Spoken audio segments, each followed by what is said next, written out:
chers internautes, bienvenue au programme de Claque Production.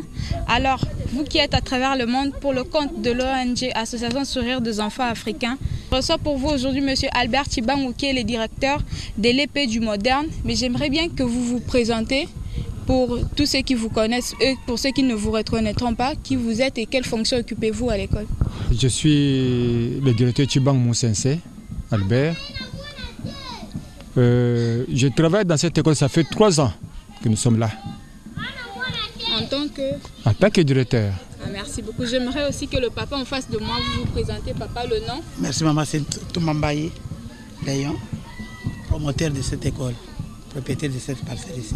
Merci papa, vous aussi vous êtes le nom. Je m'appelle M. Kola Kabongo, je suis enseignant de la première année dans cette école d'Imodeste. Merci beaucoup. Monsieur Albert, j'aimerais à présent que vous me parliez un peu de votre enfance, de comment vous avez étudié à votre époque. Oui, je suis né en 1948 à Louébo. J'ai fait mes études primaires à l'école catholique Kassenga, Louébo, toujours à Louébo. Depuis 3 ans de l'école des humanités, je les ai faites à Mbujimaï. Nous sommes venus ici pour entrer en 4e à l'école presbytérienne de l'Embe qu'on appelle aujourd'hui Institut Mukengeli. Voilà. Alors bon, merci beaucoup. Oui. J'aimerais à présent que vous nous disiez un peu, vous êtes parmi les privilégiés de ce quartier. Pourquoi avez-vous pensé à mettre sur pied une école? Non, parce que nous voyons que le coin que nous sommes, c'est un coin tout à fait nouveau. Qui m'a fait que s'arrêter jusqu'à la rue Mani, jusqu'à 1972. Donc toute cette partie qui est en haut, donc ce sont des nouvelles personnes qui sont arrivées après 1972. Et c'est ce qui fait que les habitants d'ici n'ont pas beaucoup d'écoles. Il ne fallait pas qu'ils restent comme ça, il fallait qu'il y ait quand même quelque chose qu'on doit faire pour eux. C'est ainsi que nous sommes venus construire ici. Et je vous dis que nous avons des difficultés parce que cette population, c'est une population semi-rurale. Alors, elle vit de légumes, elle vit de travaux champêtres. Alors, pouvons-nous avoir la situation géographique du quartier qui abrite cet établissement scolaire par rapport à d'autres quartiers de la commune de Kimbantek? Oui, donc nous sommes ici au quartier Biyela. Ce Biyela, de ce côté, à l'ouest, nous avons la rivière Nsanga. Bon, quand vous quittez le Biyela, du côté de l'est, vous avez le quartier Louébo.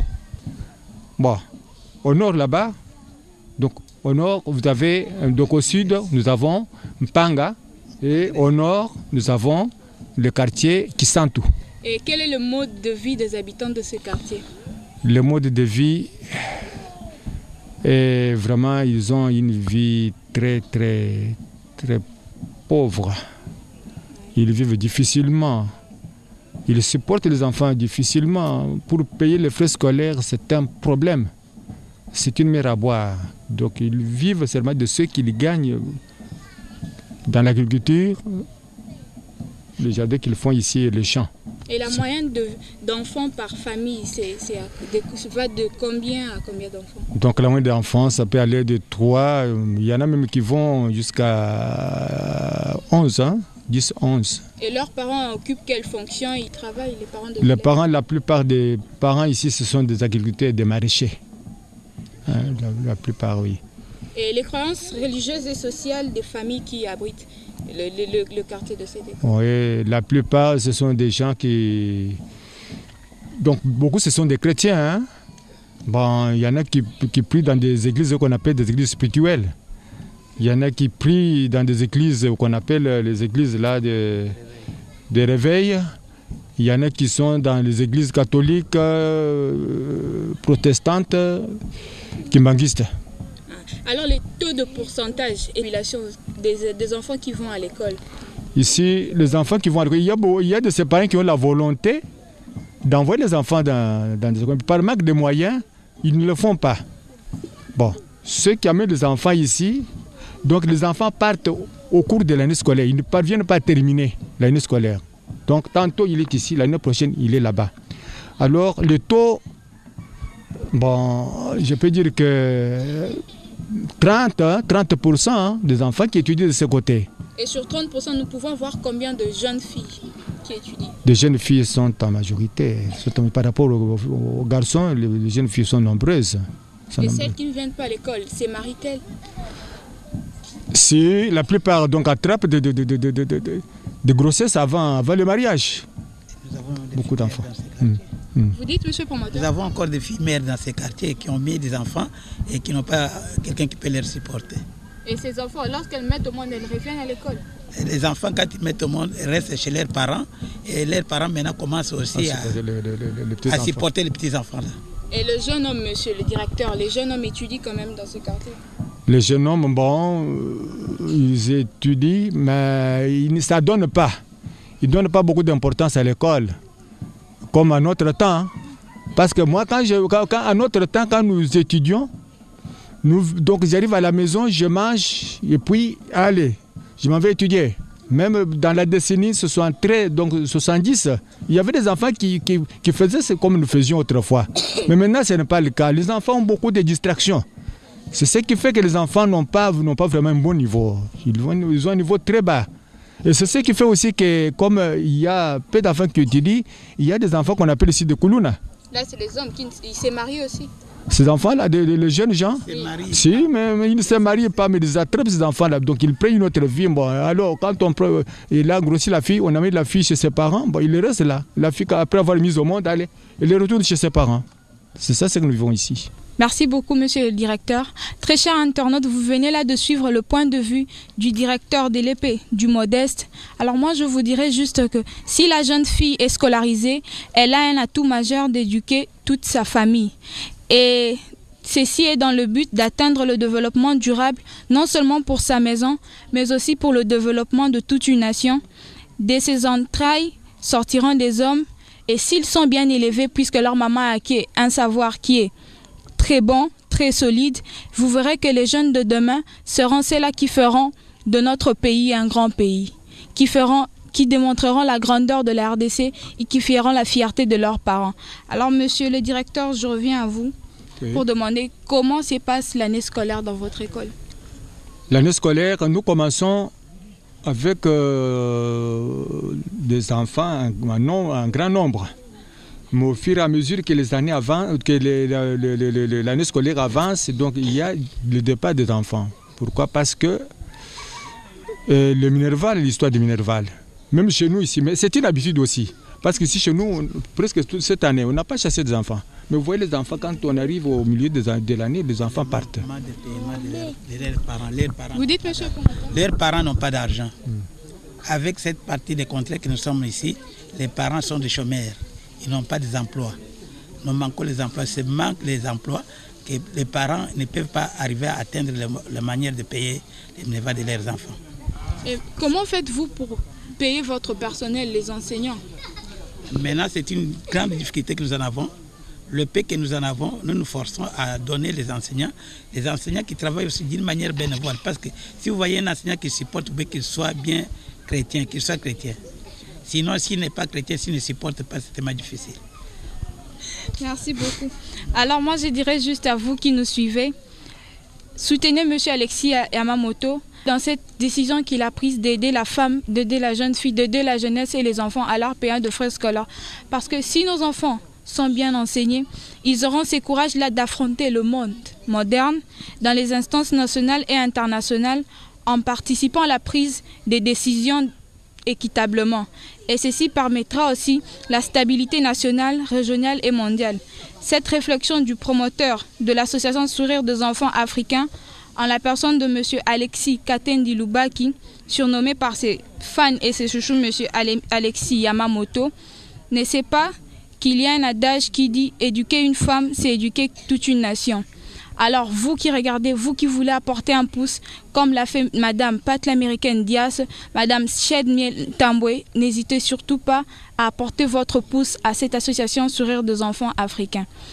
Monsieur le directeur, oui. Par classe, en première année, vous avez quelle moyenne d'élèves? La moyenne c'est 30, parce que dedans, c'est 10 bancs. Oui. Ah, donc il y a 30 élèves par classe. Et en deuxième, le nombre c'est le même? C'est le même, oui. nombre de... Maximum, hein? Oui, Pardon? maximum. Maximum c'est 30. Mais ils devront dépasser même à 30 là. Mais si ça dépasse à 30, mais nous restons avec le maximum 30. Parce qu'on peut inscrire même des enfants, plus même de 30, de 40, même à 45 enfants. Mais voir les difficultés que nous en avons, les enfants commencent à quitter l'école eux-mêmes. Monsieur le directeur, moi je vais demander, ils quittent l'école, pourquoi? Les frais sont très coûteux. Non, ils quittent l'école, ce n'est pas question de frais, parce qu'ici on a été vraiment le moins cher possible. Combien? Mais, donc imaginez-vous qu'on demande le Minerva un seul chiffre. On avait demandé 6 000 pour les enfants des premières et deuxièmes, 7 000 pour les enfants des troisième et quatrième, 8 000 pour les enfants des cinquième, sixième, mais les parents ne s'en sortaient pas. Beaucoup sont ceux qui sont partis comme ça sans payer. Et les bulletins à la fin de l'année, vous les faites à vos propres frais? Le bulletin, nous le faisons à nos propres frais. Monsieur le directeur. Voire même certains frais de bureaux de l'État. Il y a des agents du bureau de l'État qui passent ici pour chercher leurs frais. Nous devons les repayer ces frais-là avec notre propre argent. Exactement, l'état que nous avons ici chez nous est un peu difficile. Comment? Les enseignants même ne sont pas supportés. Pendant 3 ans, nous souffrons d'une manière terrible. Et si moi je n'étais pas chrétien, je ne devrais pas tolérer qu'on continue avec l'enseignement. Mais c'est les métiers que nous avons appris, c'est pour cela que nous continuons à souffrance. Puisque vous travaillez bénévolement, et comment vous faites pour subvenir à vos besoins familiaux? Maintenant, nous demandons de petites aides dans des familles. Par exemple, si j'ai mon frère, si j'ai ma soeur qui me donne quelque chose, et nous engageons des petites choses, des petites... Ici chez nous en Afrique, c'est la solidarité. La solidarité. C'est la solidarité, c'est pourquoi on survit. Vous survivez par la solidarité. Ouais. Merci beaucoup. Et monsieur le directeur, nous voyons que l'école n'est pas clôturée.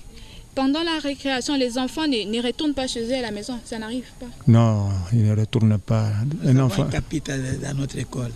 Nous devons surveiller. Même les maîtres est toujours sentinelle de leurs élèves. Quand les élèves sortent en récréation, chaque enseignant doit quand même surveiller ses élèves. Parce que des petits enfants se battent, hein, il y a des guerres. Alors en ce temps-là, chaque enseignant doit être aussi surveiller ses élèves pour que les élèves ne partent pas. Et la majorité de vos élèves, vous voyez qu'ils apprennent facilement? Oui, ils apprennent, mais il y en a qui viennent comme ça sans documents, sans fourniture scolaire. Oui, sans fourniture scolaire. Oui. Même sans les cahiers, sans les bics. Ils n'ont pas de cahiers, sans stylo à billes, tout ça. Donc, et pour les filles qui vont puiser de l'eau, elles arrivent à l'école en retard, elles étudient bien? Celles qui vont puiser de l'eau? Ils arrivent en retard, hein? Ils arrivent en retard, bon. De l'eau, là. Oui, ils arrivent en retard. Des fois, ils arrivent comme... Donc il y en a qui ne viennent même pas. Parce qu'ils voient que le temps est passé. Si je vais là-bas, on va me punir et ils ne viennent pas. Hein? Ils viennent quand même... ils étudient, bon, ce qu'ils vont trouver comme leçon, c'est ça, ce qu'ils vont voir. En tout cas, merci beaucoup, monsieur le directeur de l'épée du Modeste. En tout cas, chers internautes, pour vous, bailleurs de fonds qui regardez ces images, l'association Sourire des enfants africains, à travers le monde, vous pouvez nous contacter. Vous qui voyez ces images à travers le monde, n'hésitez pas à contacter monsieur Alexis Yamamoto parce que un bienfait ne meurt jamais. Et l'entreprise Claque Production travaille en partenariat avec l'association Sourire des enfants africains qui a comme directrice Madame Annie Yoa, elle qui est la gérante et elle est également la représentante de l'ASD à Kinshasa, en République démocratique du Congo. Monsieur le promoteur, j'aimerais à présent savoir qu'est-ce qu'il vous faut vraiment pour que votre établissement scolaire fonctionne en bonne et due forme. Pour que notre établissement fonctionne en bonne et due forme, nous sommes en train de chercher le moyen de clôturer d'abord la place. Et après avoir clôturé la place, nous avons besoin de bancs. Et les enseignants que nous avons, nous voulons aussi qu'un enseignant vive comme toute autre personne vive. Parce que l'enseignant, c'est quelqu'un qui donne l'éducation, qui doit se comporter, mais qui doit manger. Les droits de l'enseignant, c'est les droits de l'homme. L'homme a besoin de manger et de vivre, de faire payer même. Il y a ses enfants aussi, même dans les écoles secondaires. Il doit aussi les supporter.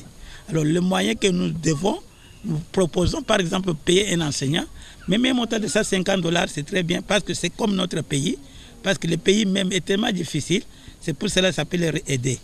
Même les bâtiments, nous devons améliorer les bâtiments. Vous voyez les bâtiments, de la façon, ça demande des pavements, ça demande aussi la construction et l'élèvement des murs et achèvement de ces bureaux que nous vous avons présentés. Merci. Merci beaucoup, monsieur le promoteur. Merci. À présent.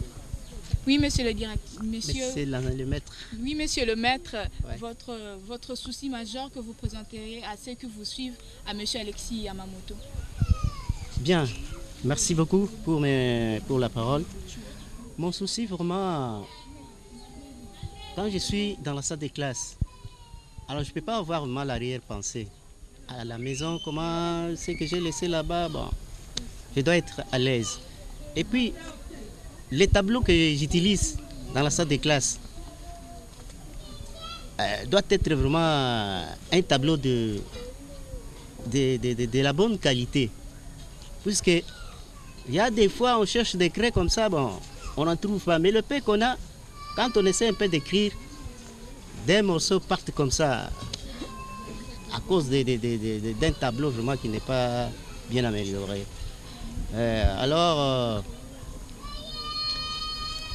Il y a aussi le problème des salles de classe qui n'ont pas de pavement. Bon, parfois, les chics nous embêtent aussi. Le Mayandi. Oui, ça nous embête là-bas. Alors vraiment, il fallait que je travaille dans une bonne condition. C'est ça que, étant enseignant, c'est ça que je cherche. Merci beaucoup, monsieur. À présent, monsieur le directeur Albert Chibangu. Oui.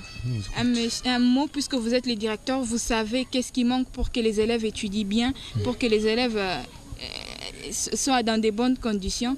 Et qu'est-ce que vous adressez comme demande auprès de ceux que vous regardez à monsieur Alexis Yamamoto? Ce que je voudrais, moi, est que les enfants soient bien équipés. Équipés en cahier, en livre, en syllabille, en cartable. Et puis ces enfants, nous voyons ailleurs, nous voyons par exemple ce qu'on appelle cuisine scolaire. Les enfants, vous voyez un enfant qui ne mange pas bien, donc il ne peut pas étudier comme il se doit. Le ventre affamé. Eh oui. Voire même le régime qu'on leur fait à la maison, c'est un régime là très pauvre. Si un jour peut-être le père du modeste peut avoir une cuisine scolaire, ce serait une très bonne chose. Merci beaucoup. Ah, ça c'est une très bonne chose. Votre souci majeur est lequel? Au souci majeur, il faut que les enfants puissent tous étudier. Pour que l'enfant puisse étudier, il faut que ces frais scolaires soient payés pour qu'ils ne soient pas embêtés. Merci beaucoup. Pour disons pas les objectifs classiques. Hein. Et nous avons aussi les classes des premières, les classes des décrets élémentaires. Il nous faut avoir vraiment des objets classiques à démontrer. Comme quoi, par exemple? Par exemple, nous avons besoin de... Oui, des bouliers compteurs. Nous avons besoin de didactique, le matériel didactique, les livres qui doivent occuper les enfants. Si l'enseignant enseigne bien, il faut qu'il soit occupé avec des livres scolaires, des matériels didactiques. À partir des premiers décrets, des décrets élémentaires jusqu'à décret terminal. C'est ce que nous avons besoin. Merci beaucoup. Monsieur le directeur Albert Chibangu, oui. J'aimerais juste que vous nous disiez quel est le montant que l'EPSP, le ministère, a prévu pour la scolarisation des enfants pendant toute l'année de l'école primaire. Je crois que c'est ce que... Bon, le montant que l'État a prévu pour toute l'année scolaire, c'est 60 000. Non, par mois, alors par mois maintenant pour l'enseignant c'est combien? Par mois, le salaire le salaire du mois pour l'enseignant. Donc c'est 100 000. 100 000 francs par mois. Oui. Monsieur le promoteur, vous pouvez un peu nous éclaircir. Ici à l'épée du Modeste, une année scolaire à combien de mois? Nous comptons par exemple le mois de septembre jusqu'au juillet. Très chers internautes, avec les élèves de l'épée du Modeste, ils sont là de première en 6e primaire.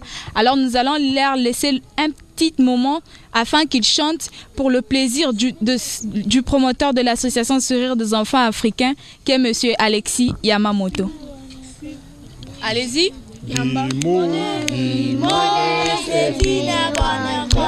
Allons-y. Allons-y pour gagner notre vie. C'est une bonne école. Allons-y. Allons-y pour gagner notre vie. C'est une école qui encadre les enfants, qui éduque les enfants et instruit bien les enfants. C'est une école qui ne trouvera jamais, même dans le monde entier, avec ces trois qualités. C'est une école, c'est une école, c'est une école qui nous appelle. Alors merci à vous tous, chers internautes, qui soutenez l'association Sourire des enfants africains. Merci également à M. Alexis Yamamoto, puisqu'il a accepté de faire confiance à la maison Clack Production de la Big Manager Nioa. Et amis internautes fidèles, vous qui suivez les programmes de Clack Production à tout moment, tout le plaisir était mien de vous savoir très nombreux à suivre nos émissions. Je vous ferai découvrir une jeune fille de 9 ans que l'association Sourire des enfants africains a déjà pris en charge durant l'année scolaire qui vient de s'écouler, 2013-2014. Cette jeune fille parlera, dira tout ce qu'elle avait avant et tout ce qu'elle a eu quand elle a rencontré M. Alexis Yamamoto. Puisque ce dernier lui a permis de finir ses études, de finir son année scolaire et lui a même promis qu'il lui prendrait en charge jusqu'à ce qu'elle aille à l'université. Alors monsieur le promoteur, je ne sais pas, un dernier mot pour tous ceux qui vous ont suivi.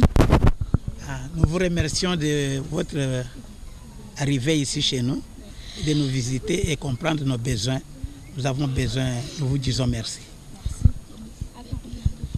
Oui, monsieur le professeur, un mot par rapport à l'initiative de monsieur Alexis Katendi.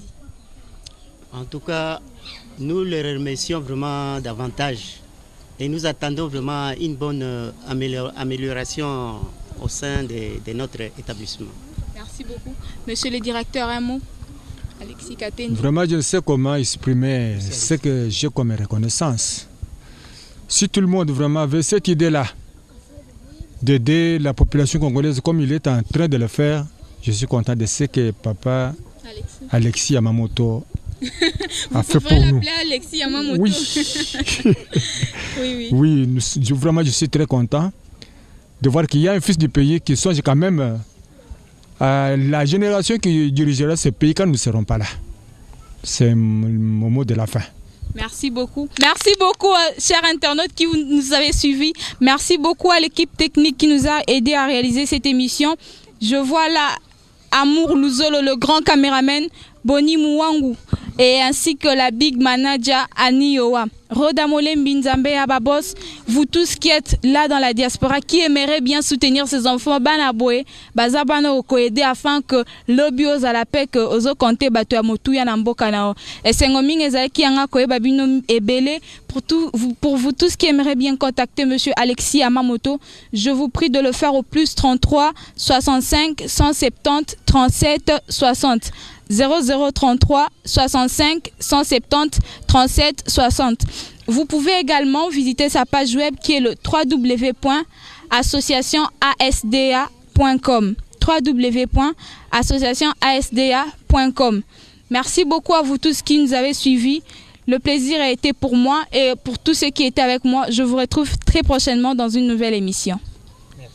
Il n'y a pas poulet de panda.